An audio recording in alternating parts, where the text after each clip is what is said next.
Hello, Happy New Year, everyone, and thank you for joining us today.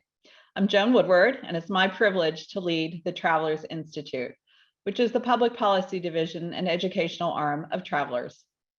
Welcome to Wednesdays with Woodward, a webinar series where we convene leading experts for conversations about today's biggest challenges, both personal and professional. Since the pandemic hit, we have hosted 47 webinars with over 80 speakers and have just announced our outstanding lineup for the first quarter of 2022, kicking off today with a world-renowned expert in negotiation. Before we get started, I'd like to share our disclaimer about today's program.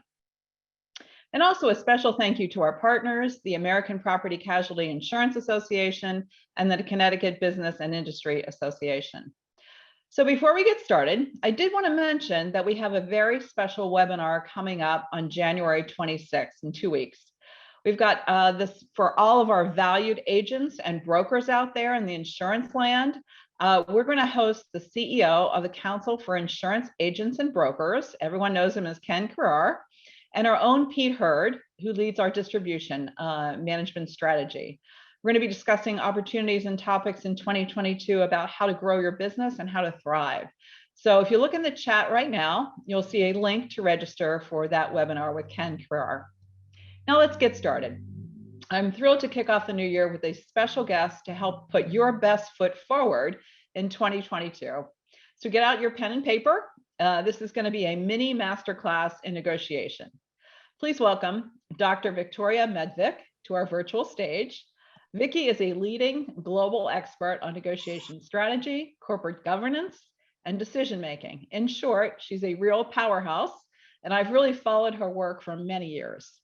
She's CEO of Medvec and Associates, an advisory firm with a long list of clients, including Google, IBM, McDonald's, and a long list of others.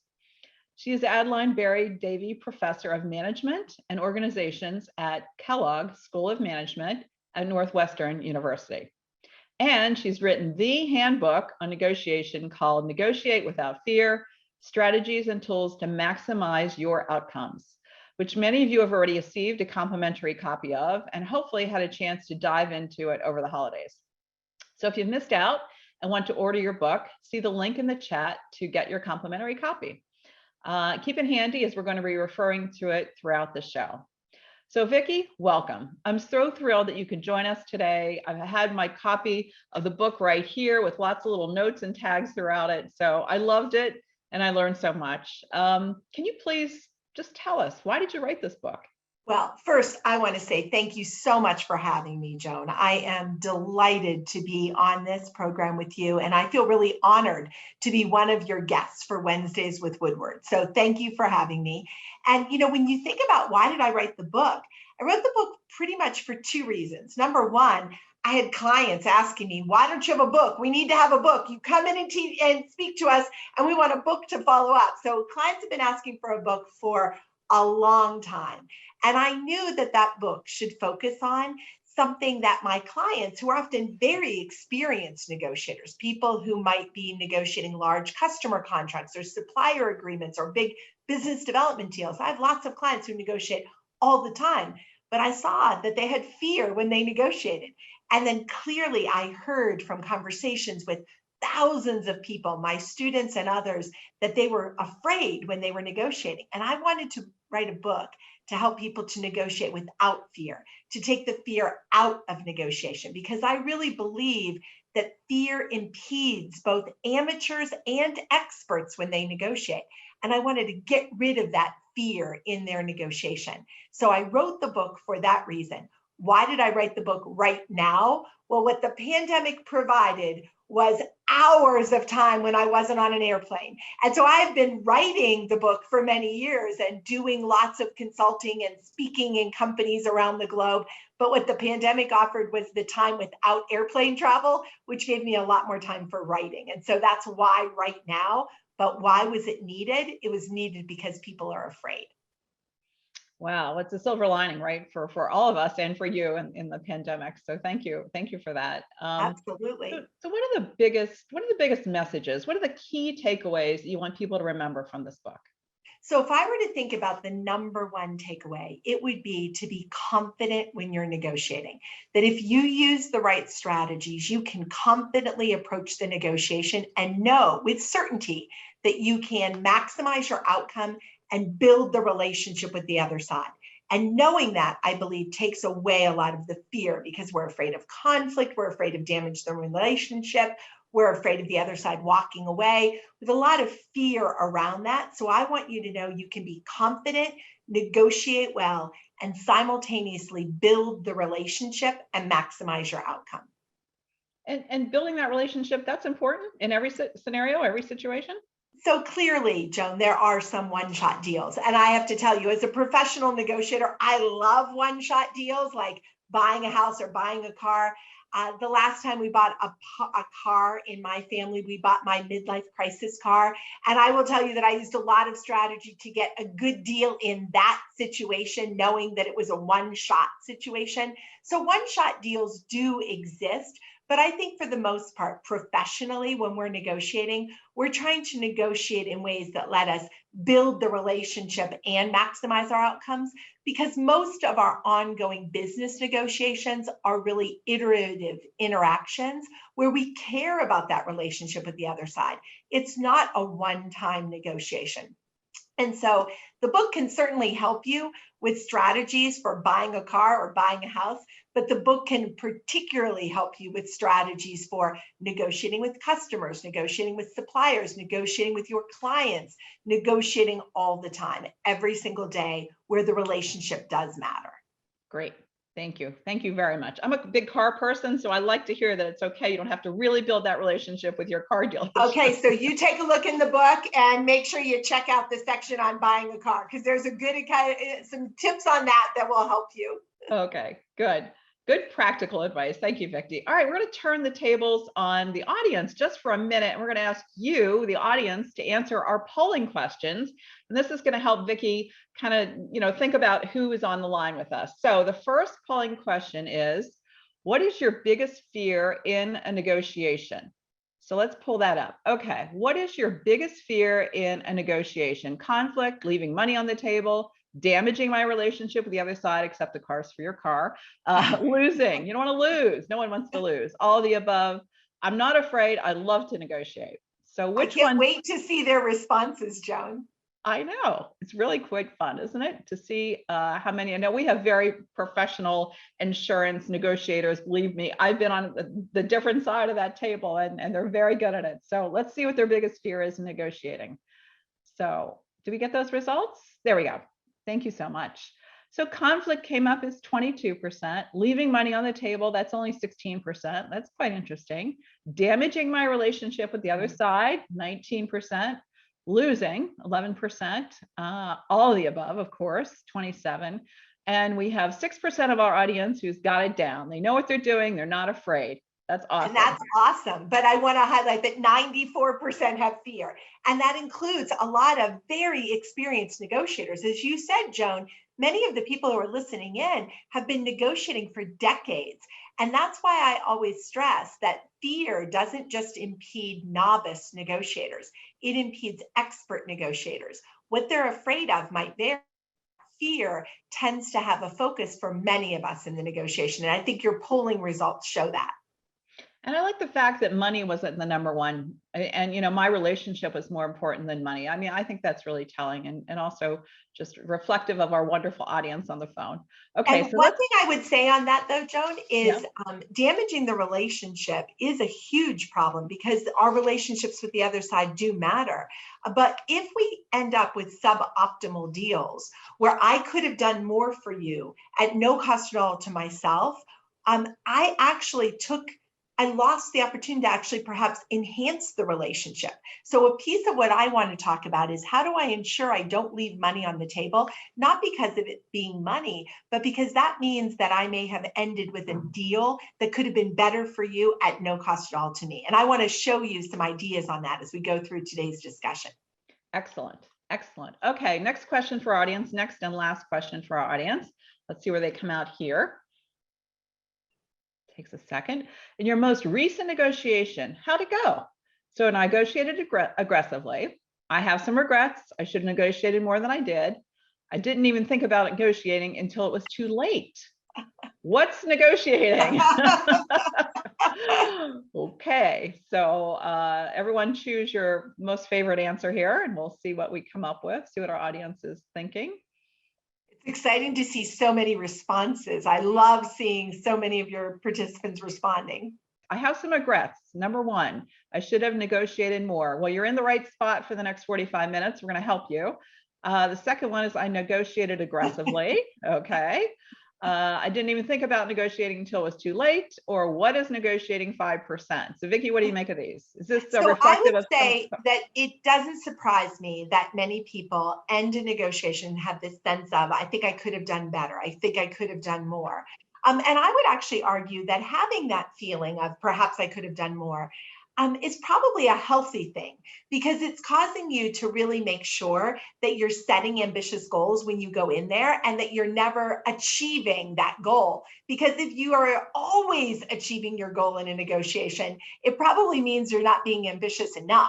So I like the fact that people have this feeling that maybe I could have done better, because that means they were thinking ambitiously about what they wanted to get, what they were trying to get. And we're going to talk about the idea that goals drive outcomes. So people who are setting those more ambitious goals are getting better outcomes in their negotiations. So that's a healthy thing to be doing in negotiation. Great, great. So you do say in the book that some of the best negotiators, maybe in their professional lives, are afraid to negotiate on behalf of themselves, for themselves, to advocate for themselves. Why do you say that? So that is an effect that is definitely shown with a gender component to it. So one of the things that is often discussed is that women are less likely to negotiate for themselves than men are. And one of the things I would say is it's very important to recognize 2 points. Number one, that does not mean that women cannot negotiate. In fact, when it comes to negotiating on behalf of their organization, on behalf of a company that they support, on behalf of their business, on behalf of their families or others, women are often incredibly aggressive negotiators and will often even outperform men in those negotiations. So there's no gender difference in business negotiations. The difference arises when it comes to negotiating for yourself. And women are far less likely to ask for themselves than men are. But I think it's an important point, because I know your audience is made up of both men and women, is women are far less likely to ask than men are, but men are also not that likely to ask for themselves. So negotiating for yourself is an area of negotiation that causes consternation for both men and women.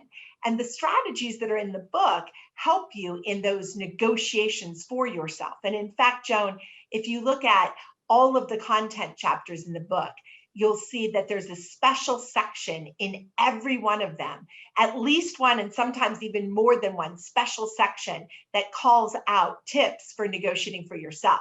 So it takes strategies that you can apply to any negotiation, and it particularly focuses on how would I use these in negotiating for myself, because I think that's an area where people have some of the biggest fears.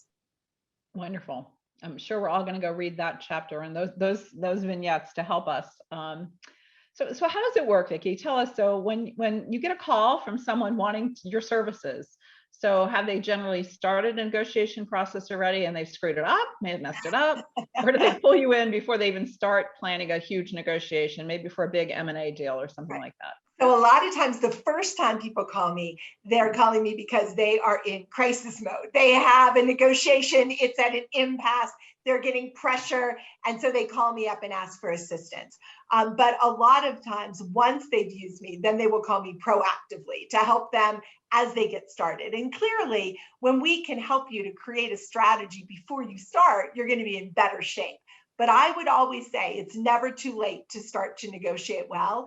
And that even if you're in a situation where you feel like you're in an impasse and it's really, really difficult, using the right strategy can help you to overcome that challenge. So when you look at the book, it gives you strategies that can help you, whether you are doing what I would argue is the best case of starting early with great preparation and using the right strategies throughout the entire negotiation, or whether you're at the end with an impasse and you need strategies to help you to recover. Great. Okay, so I want to dig into the book and really get to the Great. nitty gritty. One of your major themes is Batna, the best alternative to negotiated agreement, yours and theirs. So why is it important to know both? And how do you figure out what the other side's Batna is? So spend a minute talking about Batna and why you believe it's so important that people understand that term. Absolutely. So, first of all, Joan, I want to say I am really appreciative of you and travelers offering the book free of charge to everyone who's listening. I think that's a wonderful gift, and I hope everyone will take advantage of it to have a copy of the book. If you look in the book, there is an entire chapter dedicated to building your own best alternative to negotiated agreement. That's your BATNA. Your BATNA is your plan B, your best outside option. And there's a full chapter dedicated to building up your alternative.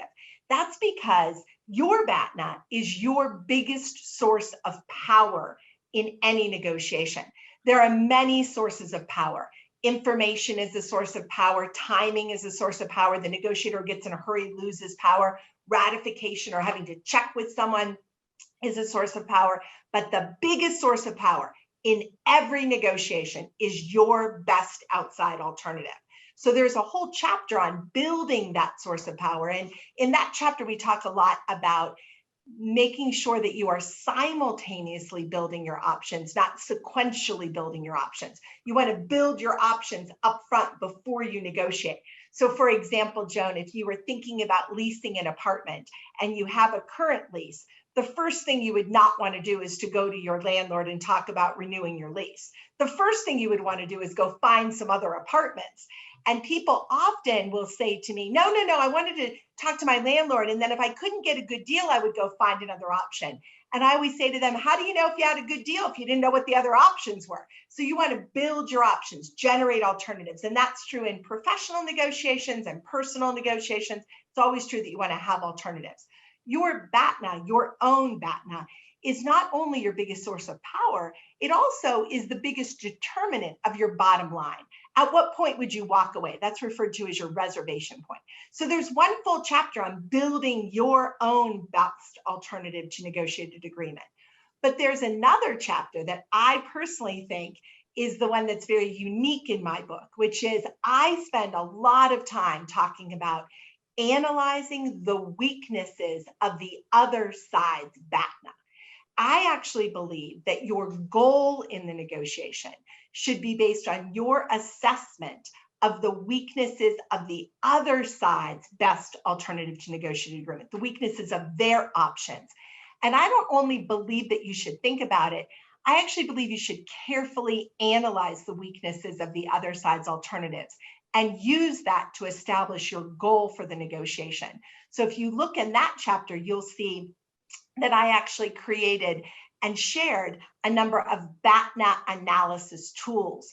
I use these with clients and customize them for every one of my clients, but I shared with your group and in the book a number of general BATNA analysis tools, one for a customer negotiation or a client negotiation, one for a supplier agreement, one in an employment situation, to help you to really think through in a very clear way, answering 10 quick questions to really dig in and analyze their BATNA. Because to me, analyzing their BATNA allows you to establish an ambitious goal. And I think if you look at the book, one of the things you will see is a lot of times we approach negotiation in an egocentric way. We're really focused on ourselves. So like I go into the negotiation, I'm really focused on what I have to get, but I don't think enough about the weaknesses of the other side to set the right goal. And that hinders me. And in fact, if you go through the chapters, many of the traps that encounter negotiators as they go through a negotiation occur because of this egocentrism. So I want to try to reduce that egocentrism. And the BATNA analysis tool is really designed to get you to really focus on the weaknesses of the other side. Okay. So why do people want to let the other side go first in a negotiation? Why are people worried about going first? And you advocate in the book that going first is an advantage. Yes, going first is absolutely an advantage. People who make first offers get better outcomes than people who follow. And I know there's lots and lots of people who will say, he who speaks first loses. But the fact is, that is based on no research. It's a popular statement, but it's based on no research. The research on this is abundantly clear that people who make the first offer get better outcomes than people who follow. And the reasons for that are 4 different things. Number one, when I lead a discussion with a client, I can create an anchoring point. And anchoring is a very powerful psychological phenomenon. People get anchored on numbers and they insufficiently adjust off of them. So when I lead, I get this starting point advantage, this anchoring advantage. But the second advantage that happens when I lead is I actually can set the table with the right issues. So I can make sure that we're not just having a discussion on our price. I can instead be talking about all of the right issues that I want to be discussing. So I can set the table with the right issues. And a third advantage is I can frame the discussion. I can literally create the rationale for the conversation.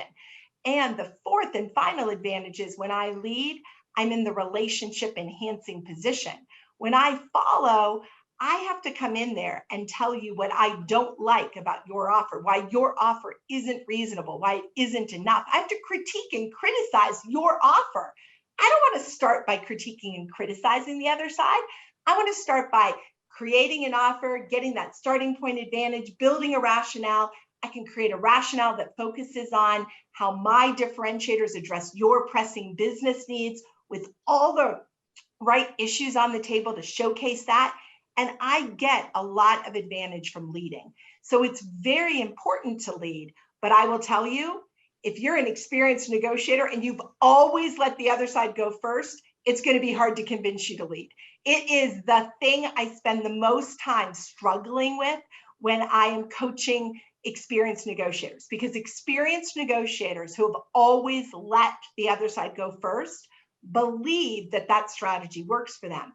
And I have to convince them to try it another way, because it's very likely that they do a lot of other things really well and that they would get even better results if they got that anchoring advantage and set the table and framed the discussion and took that relationship enhancing role. So it's something I work with my clients on all the time. I mean, I think the relationship enhancing, going first, not critiquing the offer, which was just given to you first, that's really, really interesting advice. So we talk about going first. Let's talk about being aggressive. So a lot of people have a problem with this too. How aggressive should your first offer be? Or how do you know if your offer is too aggressive? Right. Great question. So I always say you want to be aggressive, not outrageous. So you want to be aggressive, but you have to have a rationale to address your offer, because an offer that doesn't have any rationale is just an outrageous offer. And I'm not saying I would never be outrageous. I might be outrageous when I'm buying a car, but I wouldn't be outrageous when I care about the relationship with the other side. So when I care about the relationship, I want to be ambitious, but I don't want to be outrageous. So I need to build a rationale. But I think this is another place where it matters. What is that rationale? And the rationale should focus on how do my differentiators address the other side's pressing business needs? And how do I know if I'm being ambitious enough? That comes from that Batna analysis tool, from assessing the weaknesses of the other side's alternatives. If their alternatives are very weak, you would want to be more ambitious than if they have a very strong outside alternative. And this goes to another point that we make in the book that I really stress, which is you always want to be focused on how your differentiators address their needs.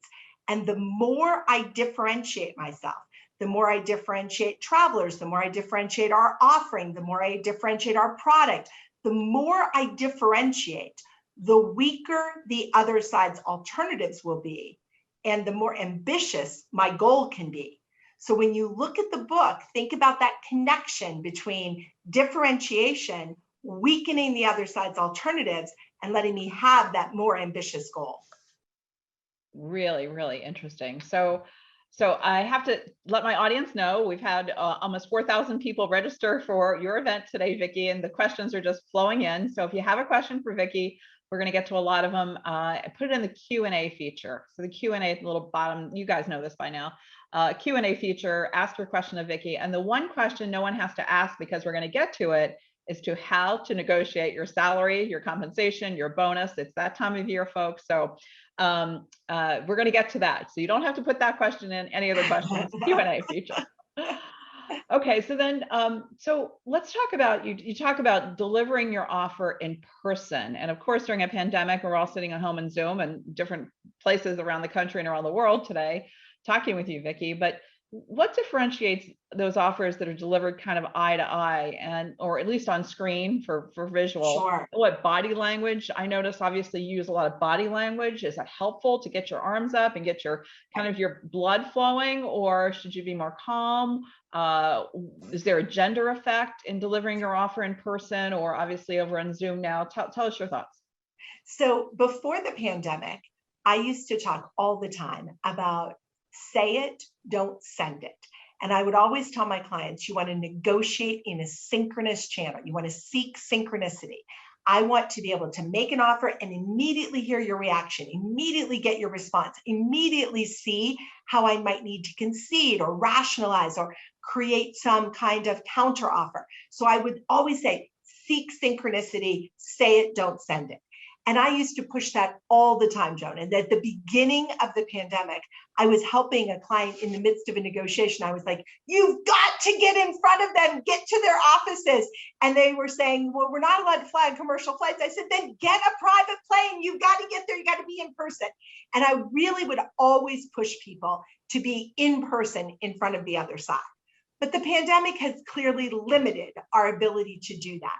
And over time, one of the things I found is that if you cannot be in front of the other side face to face, then what you need to be is face to face on a camera with them, whether your favorite channel is Zoom or whether your favorite platform is WebEx or Google Meet or whatever it is, Microsoft Teams. You've got to be in front of the other side with your camera on and getting them to have their camera on. So I modified my statement to say it, don't send it, and see them when you can say it. When I can see the other side, I get many advantages. And one of the advantages is something which is when I can look the other side in the eye, I become more creative. And clearly, creativity helps us in negotiation to come up with more alternatives, to be more creative in what our ideas are. How would we do it? How could we make this work? So I need that creativity. But a second thing that happens when I say it, don't send it, and see them when I say it, is I can see their reaction. I can watch. Do I need to concede? How much do I need to concede? How alarmed do they look? Do they look like that will work for them? I get all kinds of cues. If I turn my video off or they have their video off, I lose all those cues. I can't see them at all. I lose all the cues. So you want to recognize that it is very, very important to think, say it, don't send it, see them when you say it. So I have been saying recently, this is no longer a negotiation device. This, my telephone, is a great way to get the meeting, but it's not a great way to have the meeting. If I can't be in front of them for the meeting, I want to be on video with them and have the ability to see them while we're negotiating. Does that make sense, Joan? It does. But I just go back to, when I was a junior person, and we have lots of junior people at the company and on the line today.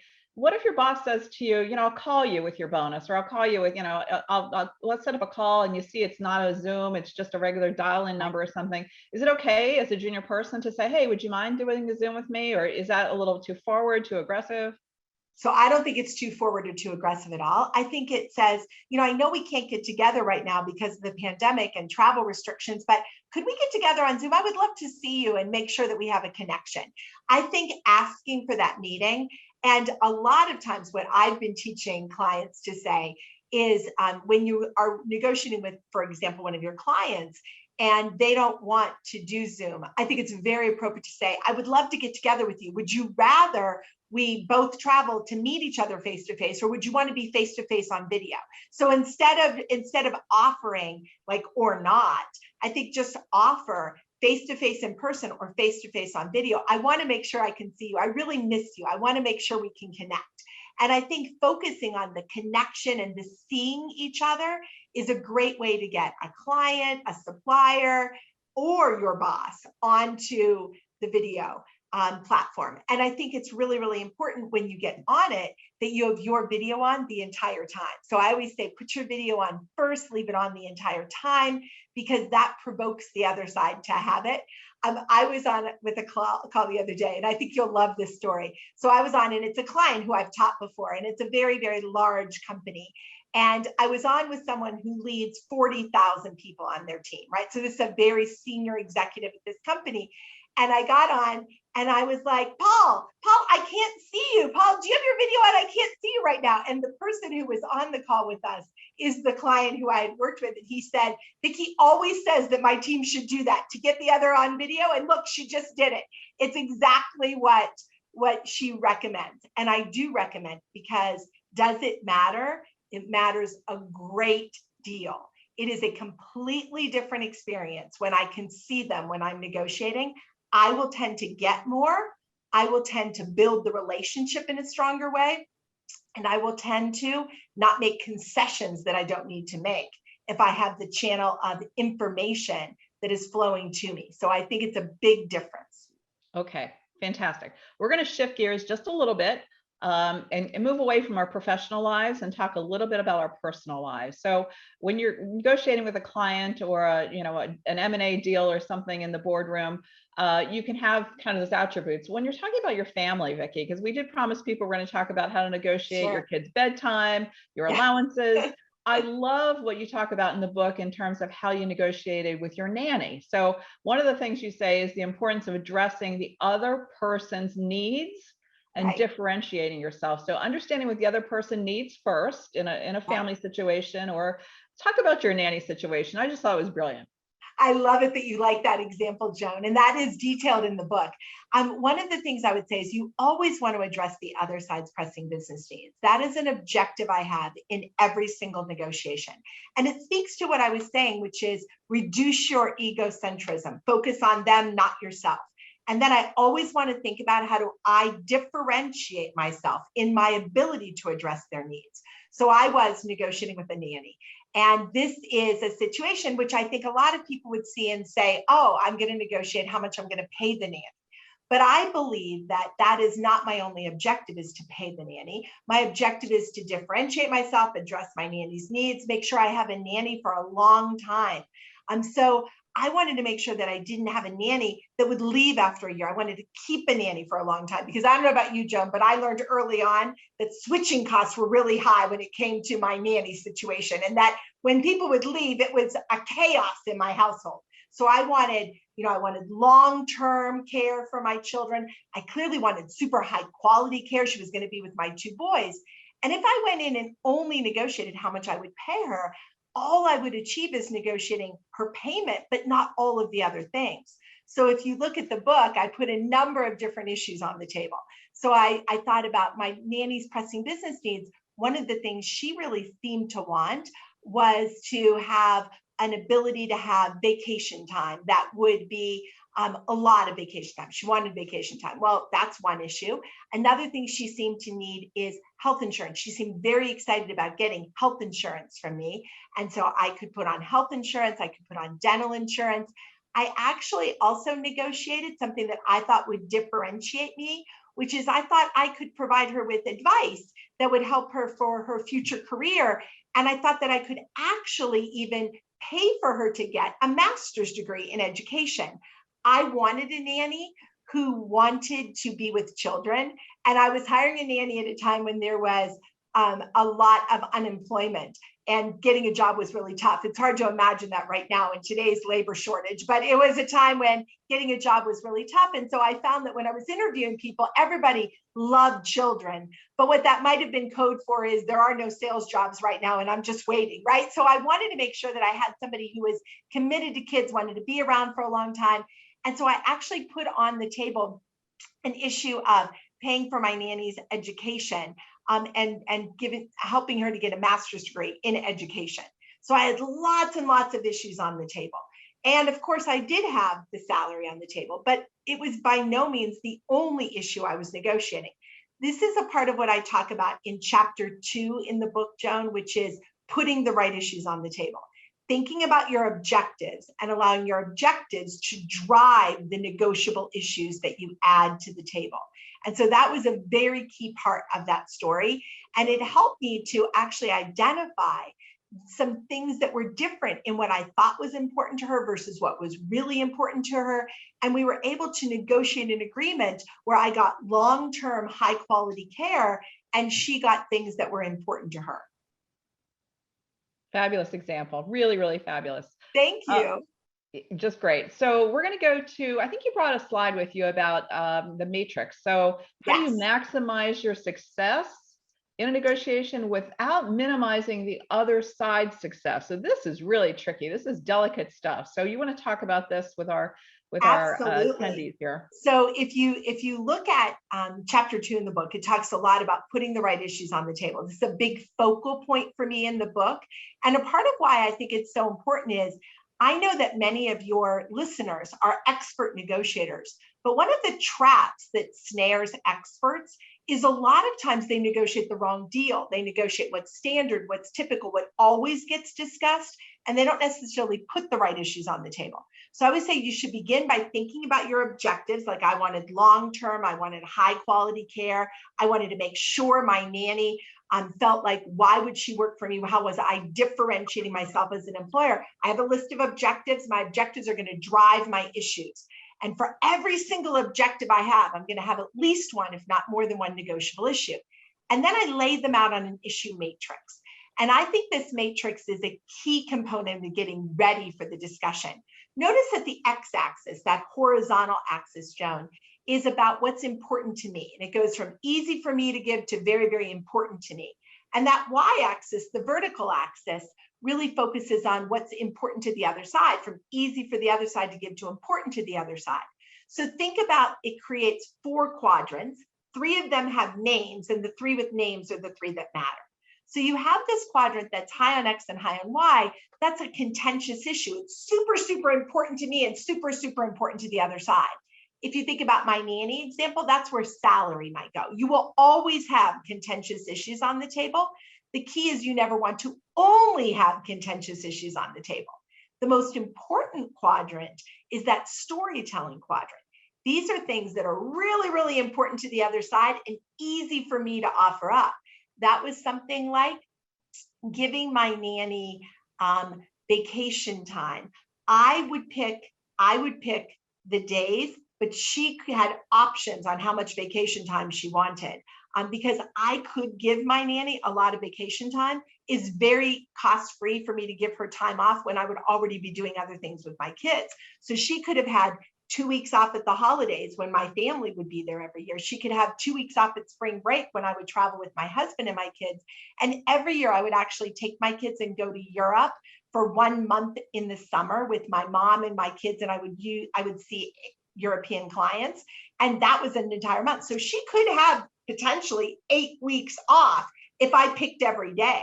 So we fractionated that into 2 different issues: the number of days and who gets to pick the days. And who gets to pick the days was a trade-off issue. That is super important to me and maybe not as important to her, but the number of days off was absolutely a storytelling issue. And so I want you to think about having more and more storytelling issues. Another differentiator was the ability to pay for her to get a master's degree. That was a storytelling issue. Another one was career advice. That was a storytelling issue. So I had lots and lots of storytelling issues on the table. Remember that almost all your differentiators will generally fit in the storytelling quadrant. And you want lots of storytelling issues because that lets you get more on the contentious issues, and it lets you claim more on the trade-off issues. Things that are really important to you that are easy for the other side to offer up.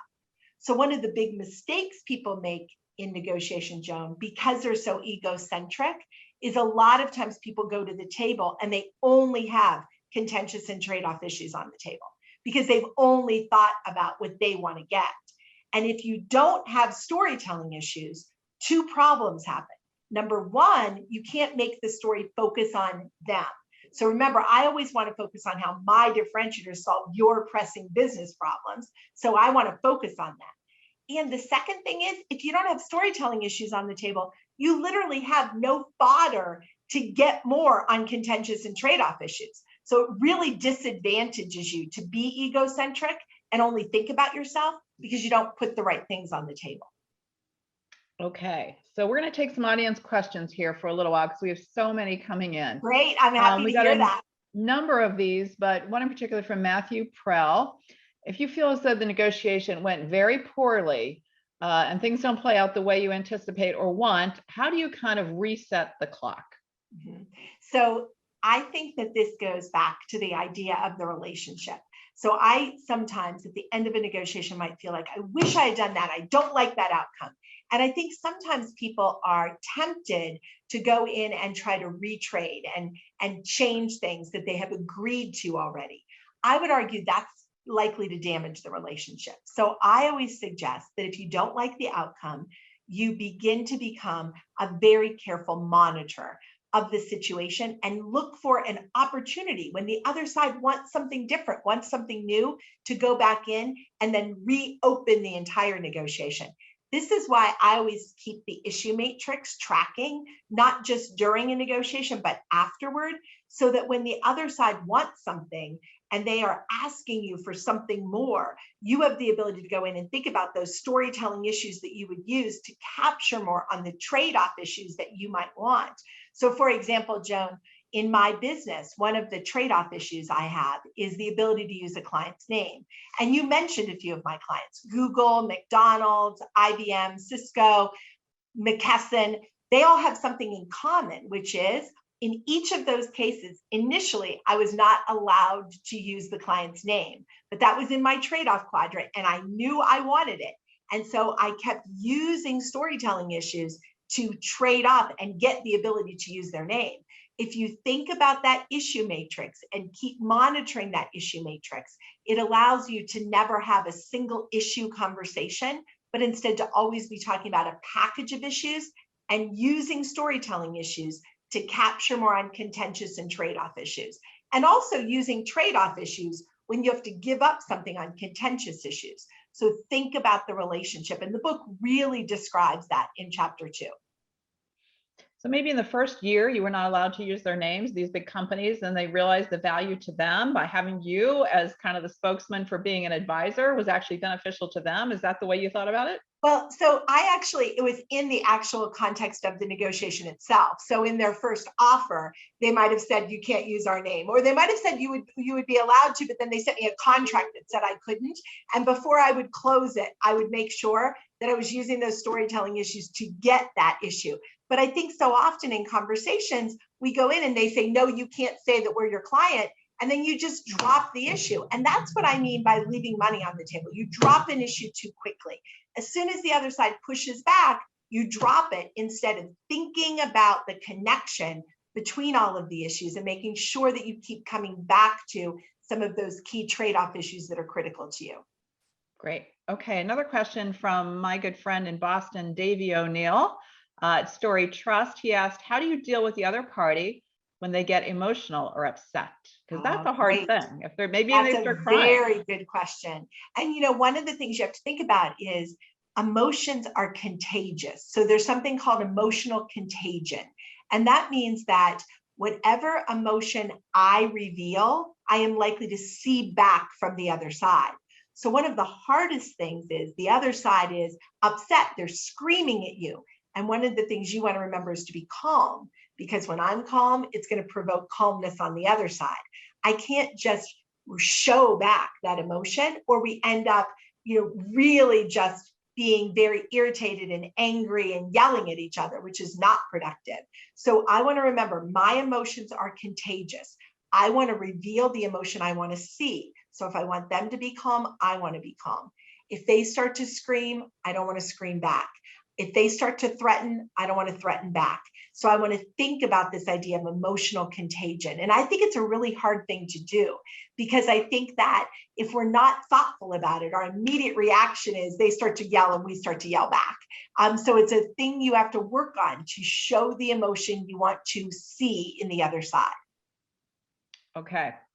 All right, the big topic. We've had tons of questions on this come in before and during, and I'm sure still after. So how do we successfully negotiate those raises, promotions, and how do you kind of deal with a boss or a company HR department that's really not willing to acknowledge your value? Because you obviously have to show value when you walk in. You're going to have your whole long list of accomplishments of what you did this year. And they're going to have their whole long list of things you may have done wrong, right? Or Right. not exactly perfectly. And how do you really advocate for yourself so it's a long-term success for yourself and you feel good walking out of that room and you don't damage that relationship? It's a great question. And I think what it involves is taking the strategies we've been talking about today and thinking about how to package that together in an employment situation. So the first thing I would say is there is no such thing as a salary negotiation. You should never be negotiating salary all by itself. It is an employment engagement discussion. I want to talk about my employment with you, and I want to put the right issues on the table. So I should begin by making a list of my objectives. One of my objectives is to address your pressing business needs. Another objective is to build the relationship and make sure I maintain that relationship with my employer or boss. A third objective is to differentiate myself. And I want to show how my differentiators address your pressing business needs. And a fourth objective might be to maximize my outcome, whether that is to get a promotion, to get a raise, to get an extra bonus. I think another objective is to showcase my confidence that my differentiators will address your need. So if I think about that set of objectives, it's going to lead me to put the right issues on the table. And I want to then lay those issues out on my issue matrix and make sure that I have more issues in the storytelling quadrant than I do in the contentious or trade-off quadrant. You should always have more storytelling issues than anything else. And then you want to use that to build your offer. And as you're building your rationale, I always like to use this analogy, Joan, that when you're building a rationale, you should always think about it as a train going down the tracks. And the first car is never, the engine is never the salary. The engine is never about the bonus. The engine is never about the promotion. What the engine is the other side's most pressing business needs. That's what you're going to lead with, their pressing business needs. And the next car back is how your differentiators address their needs. And the next car back is probably a bet that you would make in one, and you'll hear me talk about 3 offers. In one of 3 offers, you would probably put a bet on how your differentiators would address their needs. This would be some kind of performance-based bonus that is unlikely to ever be what you end with. It's not your standard bonus. It's not what they always do, but it's like how one of your differentiators will address their need and your willingness to bet on the fact that you will do that. And the next car back are the rest of your differentiators that will address their needs. And your salary is there, it's attached, but it's in the caboose. In the caboose is your salary, in the caboose is your standard bonus. They're all there, they're all attached, but they're never the engine. They're always the caboose. And you always have to make the story about the engine, not the caboose. Keep the train moving forward. When you start to make the rationale focus on the caboose, the train falls off the tracks and everything is going to go awry. You want to keep that train moving forward. Keep the story focused on them and how you are uniquely differentiated to address their needs. I do recommend when you go in to have these conversations that you have them in a synchronous channel. So my optimal way would be across the desk from your boss, but if you can't be across the desk from them, you definitely want to be on video with them where I am say it, don't send it, and see them when I say it. I want to remind all of your listeners, you should never be negotiating over email. You don't want to send your boss a request on email for what you want. You want to say it, don't send it, and see them when you say it. And when you go in, I would encourage people to use a strategy that I talk about a lot in the book. In fact, the entire chapter 7 is dedicated to a strategy called multiple equivalent simultaneous offers. I know you have a picture of it that you could throw up on a slide that shows a multiple equivalent simultaneous offer template, but in chapter 7, there are countless examples of using multiple offers. And in one of those offers, I would likely, probably in option C, put in a bet on how my differentiators would address their pressing business need. So notice that when I'm creating this multiple offer, I'm going to vary my storytelling issues, which is varying things about how my differentiators will address their needs. I'm going to hold constant trade-off issues. And I'm generally going to hold constant contentious issues like salary, although salary might vary, because if you think about it, in option A and B, I might have a higher salary as a base, and in option C, I might have a lower base, but with this bet on my performance, that would make the total even bigger in C than it would be in A or B. So that is all described in incredible detail in the book in chapter 7 with lots of examples, Joan. That's the thing I would say about the book, is there are hundreds of examples from my client negotiations, examples from clients I've helped in negotiations, and lots and lots and lots of examples of people negotiating for themselves. So that will be fully explained in chapter 7. Okay, we're going to do rapid fire, Vicki, because we have a lot of questions coming in. So question coming in from Ruth Murphy. Ruth asked, how effective is silence in a negotiation, or a pause? When is it best used in your view? So silence is powerful because it provokes the other side to provide more information. Many negotiators are very uncomfortable with silence. There is a cross-cultural dimension to that. US negotiators are particularly uncomfortable with silence and will tend to fill it in with information. So I like to use silence. I would argue silence does not work as well all over the world because some negotiators are very comfortable with silence. So silence is often used by certain cultures. Like, it's a very common thing that if you are in Asia and you're negotiating with the US negotiator, you might use silence against them because you'll be silent and the US negotiator will fill in the silence and talk. I would say silence is very, very powerful as an information collection tool. The only time I don't want to use silence is if I went into a negotiation and I wanted to go first. I was planning to go first. I wanted to go first. I had my entire plan, but the other side went first, and they led, like they took the class, they read the book, they led. Then if they have an aggressive offer on the table, I don't want to be silent because that will often provoke them to reinforce that offer and create a stronger starting point. But in every other situation, silence can be a useful tool. Excellent, excellent. Okay, another question coming in from my friend Sue Espinosa, Sue Levatouche in Arizona. Discuss how transparency during negotiations can help all participants feel that they got a fair shake. And what's the best method in terms of being very transparent? Right. Or when should we not be transparent? So I think that it's very important to be authentic and genuine and never to lie in negotiation. So I am a firm believer that you never want to lie, because I think when you lie in a negotiation, number one, you could get caught. And if you got caught, it would break trust. And once trust is violated, it never recovers. You never bring trust back to its original level. So I think you want to be authentic, genuine, and truthful. On the other hand, I always say to negotiators, you don't have to convey every one of your thought bubbles, though. So you don't have to say everything that might be in your head. And I think a good guiding principle is to make sure that I'm going back and thinking about that issue matrix and thinking about the fact that I don't have to tell them the exact value of all the contentious or trade-off issues to me. I want to instead focus on telling a story about the storytelling issues and what they're doing for them, and thinking about how my differentiators address their needs and talking through that. So I think sometimes people overdo transparency by feeling like they have to share the value of all of their contentious and trade-off issues. And I would argue that is not strategic, but I think it's very strategic to be truthful and honest and open about how your storytelling issues address their needs. Okay, Amy Baginski says, how do we develop methods for helping our confidence? So you started out, and the very first thing you said to us during the session today was, you have to be a confident in your own position and confidence negotiator, because that confidence will exude to the other party. So how do people build confidence? First, to go first, and second, to be confident in their offer, their negotiating tactics, etc. So I think confidence is built by using the right strategies and having strategies and being well prepared.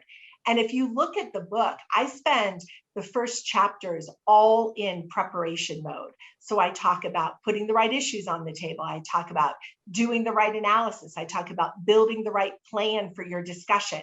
I think when you've done those things, you are more confident because you feel better prepared.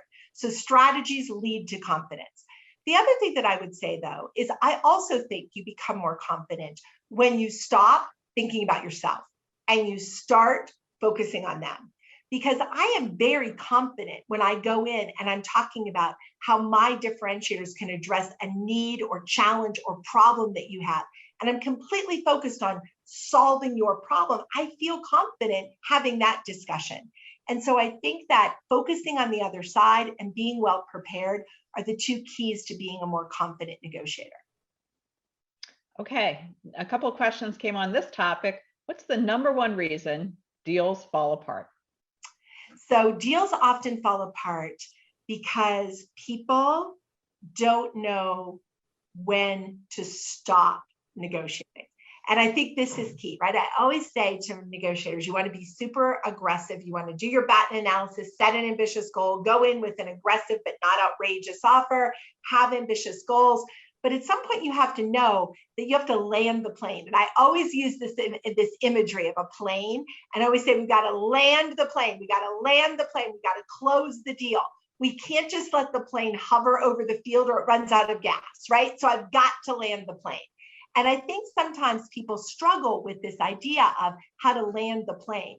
So in the book, I talk a lot about closing tactics. And I talk about the importance when you're trying to close of making concessions and using concessions. When you concede, the other side will feel like they're doing better and getting a better deal. They'll be happier and they'll like the deal better. I talk a lot about bucket issues. So you'll see that I discuss the fact that I always want to have a package of issues on the table. And all of my contentious issues and all of my trade-off issues are always in the initial package. But in that bucket on the side, I always have some extra storytelling issues. In my initial offer, I have the storytelling issues that help me to show you how my differentiators address your needs. But I also have extra storytelling issues that are in the bucket. And I use them for two reasons. Number one, I use them because the other side might make a mistake and they might kind of put themselves in a corner. They might say something like, take it or leave it, or that's my final offer. And as a good negotiator, I have to help them out of that corner. And the best way to do that is to throw in a new issue. But I also use bucket issues to close. So I will throw in something at the end to sweeten the deal and get it over the line. And so I use a lot of space in those late chapters in the book talking about closing and the importance of closing, because I think that it's great to start well, but we have to close the deal. And so we've got to get it to the finish line. Great, great. Vicki, I have one more question for you from the audience here, and then we're going to do a wrap up. I'm going to talk about some of our other webinars upcoming, but let's talk about internally when you have a large group of people headed into a very important negotiation with another large group of people, and what happens behind the scenes with those cross-functional kind of internal prep meetings. How important is that to do first? And should you set up kind of a good cop, bad cop when you walk into that negotiating table with the other party? What do you suggest? Great question. There? You know, one of the things I would say is every internal cross-functional meeting is potentially an internal negotiation. So I do want to think about using the right strategies internally as well as externally. And I clearly believe that if that internal team is getting ready to negotiate, you have to make sure that your internal team gets aligned. What is critical in sending a team into a negotiation is that your team is monolithic, that you show a united front. And that is so important that if your team is not prepared, is not monolithic, you are better off sending in your best individual negotiator than a team that's not prepared. So you've got to get that united monolithic front. And I think a great way to do that is, as you mentioned, Joan, to have a negotiation that precedes the negotiation with the other side. And that negotiation internally helps us to align on what is our reservation point? What is our goal? But remember, you have to drive that discussion of goal to get people to focus on the weakness of the other side's alternatives and be ambitious. You have to think about what is our story? What is the message we want to convey? How do our differentiators address their needs? Who's going to make that offer and tell that story. I'm a big fan in having a lead negotiator who's the one and only one who conveys the message, conveys the offer, and is the only one empowered to make concessions. And then knowing the roles of the other people that are there at the table. And I would also say, be careful how many people you take to the table. My midlife crisis car has 2 seats in it. I think it's a perfect car to transit to a negotiation. But if you don't want to only take 2, I would let you take a sedan. But there's no such thing as a minibus going to the meeting, because when you have too many people, it's too hard to get them aligned and get them all on the same page. And you'll like this one, Joan. I also say anybody who isn't in the prep meeting isn't at the table. I always say there's a table team and a deal team, and you can be on the deal team, but you can't be on the table team unless you're in the prep meeting. Because if you're going to be in front of the other side, you have to be fully prepared and completely aligned. We have to all be monolithic. Vicki, I think that's a great line to end on. Don't bring a minivan to a deal. No minivans. No minivans. No If you're renting a bus, you got a big problem. We're going to remember that. Listen, this has been a brilliant class in master negotiation, and we're just so thrilled to be able to offer the book to our attendees and find that link in the chat. I got my copy right here. Lots of I know tabs you in do. it. You have a copy. I've got a copy. Every one of your listeners should have a copy. So we will make sure that happens. And again, thank you so much. It's just such a delightful hour spent with you. And this replay will be available on our website, travelersinstitute.org. So take advantage of that. And I also want to just talk about our upcoming programs. So January 26th, CEO of CIAB, Ken Carrar. Vicki gave you all the tools you're going to need to negotiate for our agents and brokers out there. And so Ken's going to tell you what to do with them in 2022 and succeeding in your agencies. Don't miss that one. Again, that was in the chat to register. Also, February 2nd, we're going to have the CFO of Johnson & Johnson, Joel Wolk. He's going to talk about what it's like running the world's largest healthcare company from a finance perspective and getting vaccines out the door, and what's next. More importantly, what's next for the healthcare system in the pandemic. And then February 16th, my good friend Scott Higgins, who runs our middle market operation, is going to talk to you about the changing marketplace for middle market. February 23rd, we're going to have the expert Ken Feinberg, who did all the settlements after 9/11, after the BP oil spill, after the Virginia Tech shooting. So who gets what? We're going to be giving away his book in setting compensation after tragedy. And that really will be fascinating. If you haven't seen his Netflix documentary, Ken Feinberg is played by Michael Keaton, and it's called Worth. And it's definitely worth a look.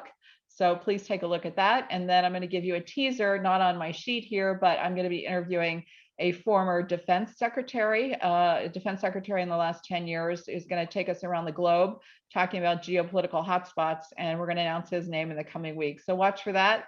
Connect with me on LinkedIn, connect with Vicki on LinkedIn. Please follow her and her terrific advice. So Vicki, again, thank you so much for that brilliant conversation on negotiating. And everyone. So it was an honor to be here. And now that I hear who else you have, I feel even more honored. So thank you for inviting me. All righty. All take care. Be safe. Wear your mask, get your vaccines, and let's all get together in 2022. We're so excited about what the year holds for us all. So take care.